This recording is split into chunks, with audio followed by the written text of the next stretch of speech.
So to everyone out there in our extended community and family, welcome to conference this week. And we are continuing our studies of how we need to practice letting go and being able to move into the parasympathetic nervous system and not drive the horse. So my example to all of you this week is actually an example in our yoga practice. And I want to start with thinking about when we're just about to do that thing that's very stressful and hard for us. Let's say that we have to make a phone call and reprimand someone at work or something like that that we're really nervous about. And we go to dial that phone number and go to make that call, and you start to bring the phone up to your ear. Sometimes things that naturally happen where in that state of stress is your shoulders might come up like this, right? But it happens through your autonomic system, so we're not even aware that we're doing it oftentimes, or something happens in our gut. We're about to do that really difficult or scary thing. But the same thing happens to us in our yoga practice, and this, as you remember, is our training ground. So this week we're going to talk about one of my favorite topics, which is your feet. Specifically, my other favorite topic, your toes. So oftentimes as a teacher, what I see when I look around the room, when you guys are doing the different asanas, the different postures, is that you're digging your toes into the ground and you're bending at the toe joint.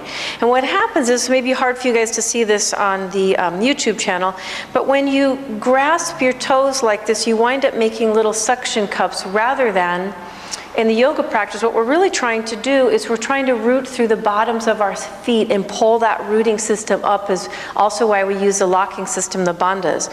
So when you root down, there's 4 points that we consider in yoga. There's the two, or that we work with, the 2 points in the balls and the 2 points in the heels. And those are the places where we're trying to throw roots down into the floor and pull up through the legs into the core, all the way through the spine, all the way through the top of the head when we work. And you'll notice, you know, guys don't have to do this right now, but when we start our class, the difference between how your body feels when you do this and how your body feels when you're fully rooting down and lifting like this. Oftentimes we're not even aware of it in daily life because we've got our little boxes on and they're tied up, so we don't even see what's happening on our feet. But in yoga is one of the places where you can actually observe and train to strengthen our feet and to get more flexibility and a little more movement in order to balance and move freely in life as we do in our yoga practice. One of the things I noticed is when people come to yoga later in life, one of the things they'll say to me is like, oh, I'm having a hard time balancing. And it's because not only are we not doing that anywhere in our lives, but we're using shoes to support us, and so we're not actually strengthening our feet or getting flexibility and muscles and how to move through there. So one of the healthiest things we can do is in a yoga practice is have our bare feet and learn to really utilize your muscles and how that connects to the rest of your body. In Casper's book that we're reading this semester, he uses the example later in his biohacks where he says that he was a long distance runner and he got injured. And he went to a physiotherapist in the Netherlands, and the physical therapist said to him, what did he say?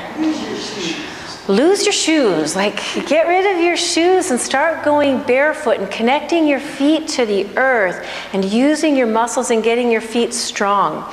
And it's a good advice because I think so often, even when we come home and stuff, we're walking around our houses with our shoes on and we're never really giving our feet an opportunity to connect to the earth. And when you think about the fact that we're on planet Earth as humans, there's gravity, the only way that we can really function is that we have to make a strong connection to the earth in order for us to move. And so again, yoga really teaches us to do that in the most natural way that optimizes how we move. So in your yoga practice today, I want you guys to think of doing this. And by the way, one of the things Casper was saying is that he used to wear orthotics to support his arches, and through strengthening his feet he wasn't needing that anymore. And I have that same story myself. For years I wore orthotics and was a runner, and after yoga, if you guys could see me in down dog, you would see that my arches dropped. And after doing the practice for years of really mindfully lifting my toes and lifting the insides of my legs, I was really able to train that. It's kind of a funny story. I was golfing for the first time a couple weeks ago, and my friends, it was a tournament, so they let me golf barefoot, which was very nice of them. But one of the things someone noticed as I was swinging the club, that naturally what I was doing is lifting my toes. Because as I do everything in life now, when I'm trying to really use my whole body for something, I'm rooting down into the earth and really pulling up out of that. So it's kind of a fun observation. But for those of us, when we're in our yoga practice, we're going to be today, whether we're sitting, pulling back as if we're pushing into a wall, or whether we're standing, we're going to work on just lifting and lengthening. In India, Pattabhi Jois used to say, loosen your toes.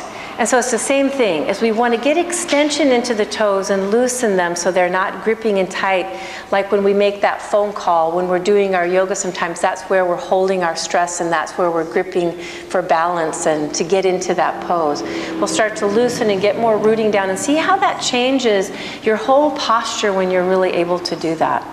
The second part of today is in our studies with Casper, where we're talking about focus on simple instead of easy, complicated, simple, difficult, and easy is the diagram we're looking at. And again, I'm coming back to the yoga as an example of this and how we actually try to do things that are difficult, but in a way that takes us into a focused state of concentration. And the best example of that we do a gazillion times in our yoga practice is Chaturanga. So when we're in Chaturanga, what breath is this? It's interesting because even when I have athletes come in that have done tons of push-ups and stuff, it is difficult for us to hold a Chaturanga position. It's difficult for the body. We have to really train the body to be able to do that. We have to have really good form. It's really important in Ashtanga to have good form in Chaturanga.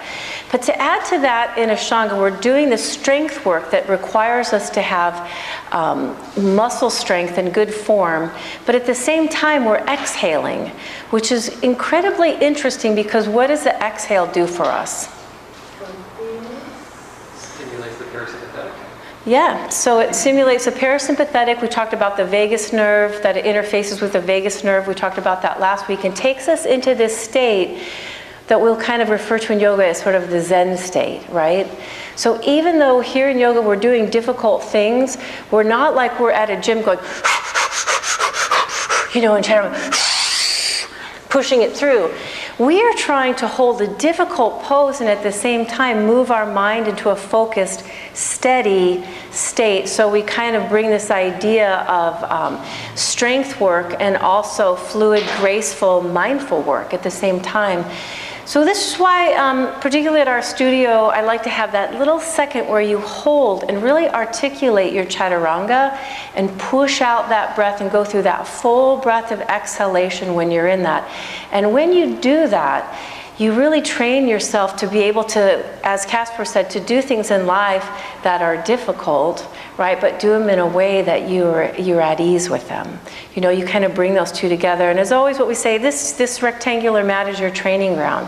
And if you get better and better at doing that on your yoga mat, holding Chaturanga, long exhales, and really holding your mind and being completely calm, we're able to take that more into our life in different situations in our life where we need that. So the quote for this week is by Renee Marie Rilke. Life is not a problem to be solved, it is a mystery to be experienced.